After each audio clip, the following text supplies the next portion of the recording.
Although slavery has been abolished, remnants of certain practices, terminologies, and beliefs that were once perpetrated by the institution persist, exerting a profound impact on our society today. In an attempt to rationalize the inhumane treatment inflicted upon black slaves, white supremacists and slave owners crafted a range of stereotypes, conducts, and fallacies. These distortions were used to justify their cruel actions towards black people during slavery. This, in turn, has led to an ongoing cycle of racial injustice, vices, and inequality, making the complete eradication of the lingering legacy of slavery a challenging endeavor to this day. From the barbaric root of the widespread term in America called motherfucker, to the brutal practice that led to sagging pants, which is a style now popular among African American males, we'll be discussing the unknown facts about slavery that still manifest today.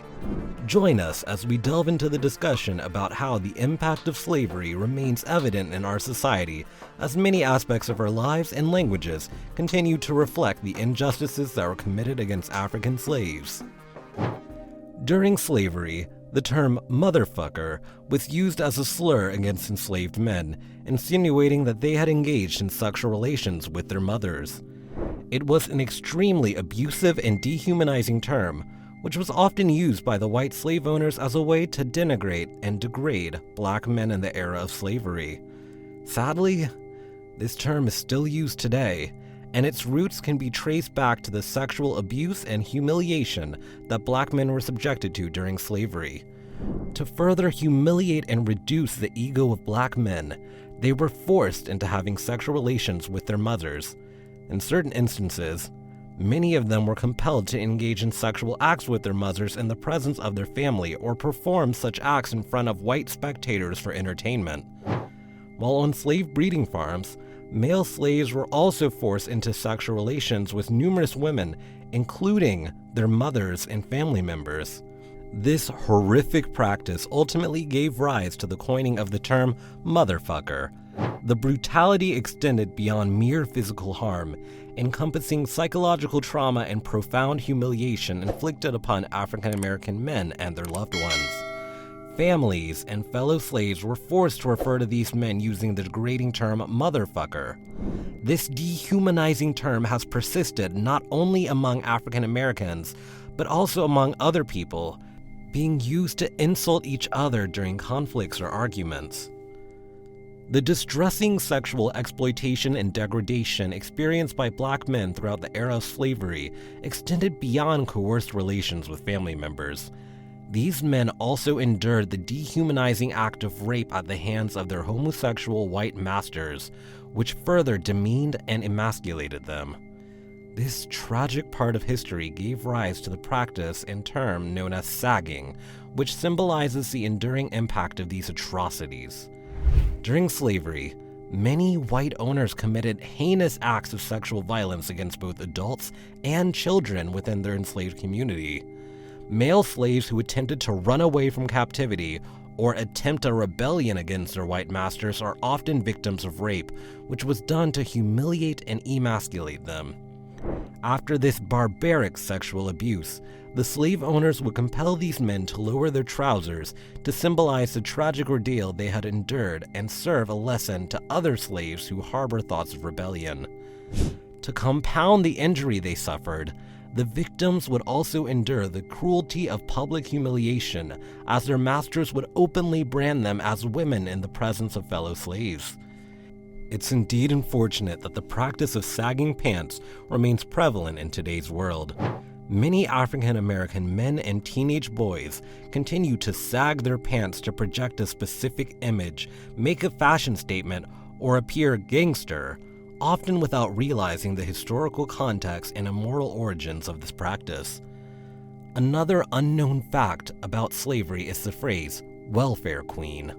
The stereotype of the welfare queen has a long history that can be traced back to the legacy of slavery in the United States. In the era of slavery, white slave owners frequently depicted their black slaves as lazy, a distorted portrayal aimed at rationalizing the harsh conditions these individuals were compelled to endure. The emergence of the welfare queen stereotype served as a tool to demonize and degrade impoverished black women who relied on government assistance, subsequently perpetuating damaging falsehoods about the moral integrity of black women. The welfare queen stereotype alleged that black women were lazy and exploited the welfare system, despite the reality that they were already burdened by systemic racism and poverty. This stereotype reinforced racist and classist ideas about who was deserving of government assistance and who was taking advantage of the system. The term also contributed to the continued oppression and marginalization of black women and other people of color who were already struggling to make ends meet. In the late 1970s, the myth of the welfare queen gained momentum when a woman named Linda Taylor became famous for alleged welfare fraud. She was accused of allegedly collecting benefits through various identities, false names, and addresses to secure a larger sum of money than she had legitimately deserved. Taylor's case became the rallying point for welfare critics who used her story to assert the system was primarily being exploited by black people. However, in stark contrast, the majority of those who have benefited from public programs have consistently been white people.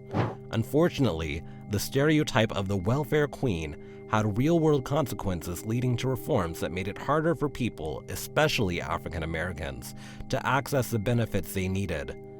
The narrative was also used to justify cuts to social programs that unfairly affected low-income families and communities of color. The negative depiction of Linda Taylor extended beyond welfare fraud, as she was also painted as a promiscuous woman. This further fueled the stereotype of the term Jezebel, or hypersexual black woman, a portrayal deeply rooted in American culture and perpetuated by the racist and sexist portrayals in the media, persisting even to this day. The labels Jezebel and hypersexual attributed to black women trace their origins back to the sexual violence and exploitation endured by black women during slavery. White men who raped and assaulted enslaved black women would justify their actions by portraying them as sexually promiscuous, making it seem as though the women had been the ones who instigated the assault. Female slaves who refused to submit to sexual relations with their masters were either sold, brutally punished, or threatened with family separation. These labels also claimed that black women had an enormous sexual desire and therefore were not satisfied with their black counterparts, so they seduced white men as well. But in reality, enslaved black women have consistently been subject to the authority of their white masters, who held the power to dictate their fates as they deemed fit. This false narrative about female slaves was employed to rationalize the mistreatment and degradation of enslaved black women, who were regarded as subhuman during that era. Sadly, the labels of Jezebel and hypersexual for black women continue to persist in our society, perpetuating the demanding and objectifying treatment of not only black women, but of women in general. While we reflect these lesser-known facts about slavery that persist in our modern world, we are confronted with the profound lessons they offer. The continued use of derogatory terms like motherfucker and the practice of sagging pants not only perpetuate historical injustices, but also stand as a reminder of the enduring impact of slavery. When we understand the origins and implications of these practices and terms, we'll unlock valuable lessons that emphasize the significance of empathy, respect, and cultural sensitivity. So, as we recognize the traumatic experiences endured by African slaves, let us dismantle the harmful stereotypes and language that perpetuate their suffering. If we actively and collectively work to eradicate these remnants of the past, we'll be able to honor the resilience of those who endured unimaginable hardship and pave the way for a more inclusive and compassionate future.